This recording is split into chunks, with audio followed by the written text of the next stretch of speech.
Bom, a espada no poder e a crise na economia. Eu acho que essa é a forma mais direta para a gente começar a falar sobre o momento inicial do período republicano da história do Brasil. A gente não pode esquecer que a república era interesse de mais do que um setor da sociedade brasileira, né? Ou seja, o pessoal do exército, os militares do exército defendiam a república, né? E defendiam uma república sobretudo positivista, né?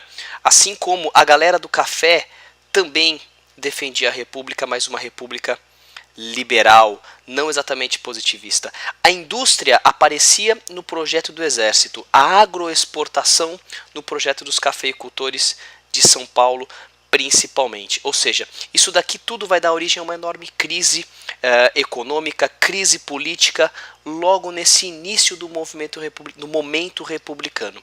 Aqui a gente tem duas figuras muito importantes desse começo, o Marechal Deodoro da Fonseca e o Benjamin Constant.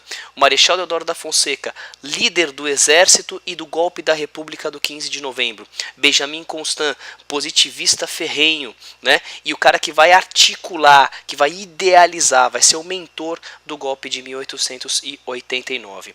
Antes de qualquer coisa, o Brasil vivia inicialmente um governo provisório, e nesse governo provisório nós vamos identificar duas coisas, né? O que nós estamos fazendo de maneira provisória? Montando as instituições republicanas. E nesse governo provisório, dois itens merecem destaque. Primeiro, a organização de uma nova Constituição. O Brasil precisa de uma nova Constituição, até mesmo porque a Constituição monárquica deixou de existir com a proclamação da República. É necessário se criar uma nova Constituição.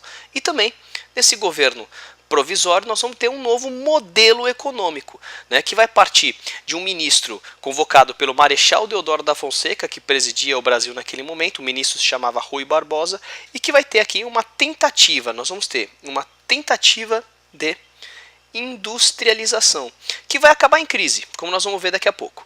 Ok? Bom, sobre a Constituição, quais são as principais características dessa Constituição? Ela estabeleceu que o Brasil será uma república federativa presidencialista, ok? Ou seja, o projeto dos cafeicultores foi colocado em prática aqui. Essa Constituição estabeleceu, sobretudo, que o Brasil será uma república laica. Ou seja, nós não temos aqui nenhuma religião oficial. É uma república que não estabelece nenhum tipo de crença oficial. Ok? Cada indivíduo é livre para exercer a crença que bem entender. Terceira questão, nós temos uma divisão dos poderes tradicionais. O poder moderador deixa de existir definitivamente, agora nós vamos ter lá, né, essa divisão tradicional. O poder executivo, né, na mão do chefe do poder executivo é o presidente, no caso dos estados, os governadores, nos municípios, os prefeitos, né?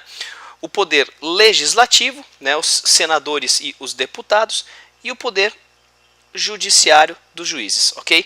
Importante destacar que há eleições, né, para o poder executivo e para o poder legislativo. No caso do executivo, que é o que mais importa, esses mandatos, né, do executivo, eles serão de 4 anos sem reeleição, ok?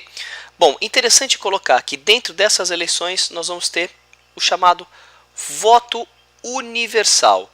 E aqui nós vamos colocar universal entre aspas, porque embora universal estabeleça que todos os indivíduos podem votar sem que haja uma restrição financeira para isso, há uma série de limitações nesse voto universal. Por quê? Porque, por exemplo, as mulheres não poderiam votar, não foi estabelecido o voto feminino, né? Os analfabetos não poderiam votar. Os soldados rasos, policiais, padres menores de 21 anos não poderiam votar. Ou seja, a gente tem aqui um voto universal bastante restrito para uma quantidade bem pequena da população brasileira. E mais importante ainda é se destacar, é um voto universal e aberto. Como assim aberto? Não é secreto. Todo mundo vai saber em quem o indivíduo está votando. O que mais para frente vai acabar se transformando num fenômeno político chamado voto de cabresto, onde alguns indivíduos acabam exercendo o poder de escolha através de outros indivíduos, ou seja, forçando determinadas pessoas a votarem em quem esses indivíduos poderosos querem que elas votem. Ok? Então essas são as principais características dessa Constituição de 1891. Já a segunda etapa que a gente colocou é essa questão da tentativa de industrialização, promovida principalmente pelo ministro, né, chamado na época ali para a economia, o Rui Barbosa. Primeira parte, né, dessa tentativa de industrialização, né, uma política protecionista, dificultar as importações. Se a gente quer industrializar o Brasil, nós temos que dificultar as importações. Né?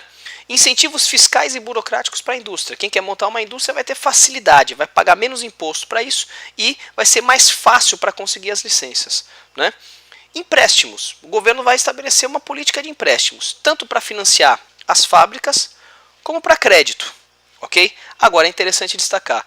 O governo não tinha, o Brasil não tinha esse dinheiro, portanto é um dinheiro sem lastro. Ou seja, ele vai emitir papel moeda sem lastro ouro, vai ser uma política emissionista, o que é muito perigoso para a economia. O governo não pode simplesmente fazer dinheiro, que isso acaba gerando uma desvalorização monetária. Né? Enfim, mas vai ser uma política emissionista, é um risco que o Rui Barbosa está correndo. Né? E o incentivo ao mercado de ações, investir na bolsa de valores, investir em ações dessas empresas, ou seja, abrir o capital dessas fábricas que estão sendo criadas aqui no Brasil. E para que isso? Né? Esse incentivo no mercado de valores, a ideia do Rui Barbosa era criar no Brasil, né, investidores, uma mentalidade investidora, uma mentalidade progressista. Né? E, sobretudo, ampliar de maneira significativa a produção, para que ela equilibrasse essa quantidade de dinheiro sem lastro ouro que estava na economia. Uma quantidade de dinheiro bastante significativa está na economia e ele não tem uma base de uma riqueza real, ele não tem o lastro. Mas se ele promover um aumento da produção real, o aumento da produção industrial, talvez a economia se equilibre. A questão é que isso não aconteceu. O que rolou aqui foi um enorme boicote. Os cafeicultores boicotaram a economia, não investiram dinheiro na economia, não investiram em ações. Né? E os investimentos estrangeiros também não aconteceram. E todos eles foram bastante oportunistas em diversos aspectos, entre outros indivíduos também. Né? Em que sentido? Pegavam dinheiro emprestado e acabavam abrindo empresas fantasmas. Empresas que eram registradas inclusive no mercado de valores, mas que não existiam na prática, não existiam na realidade. Isso é a ruína do mercado financeiro. Ou seja, como consequência disso daqui, nós vamos ter uma enorme crise financeira, a chamada crise do encilhamento. A crise do encilhamento, que na verdade é uma crise inflacionária.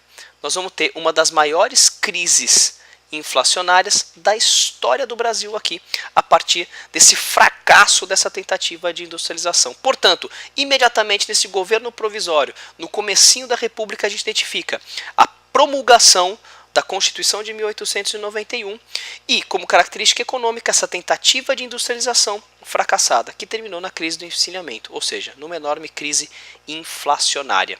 E a indústria vai ter que esperar mais um pouquinho.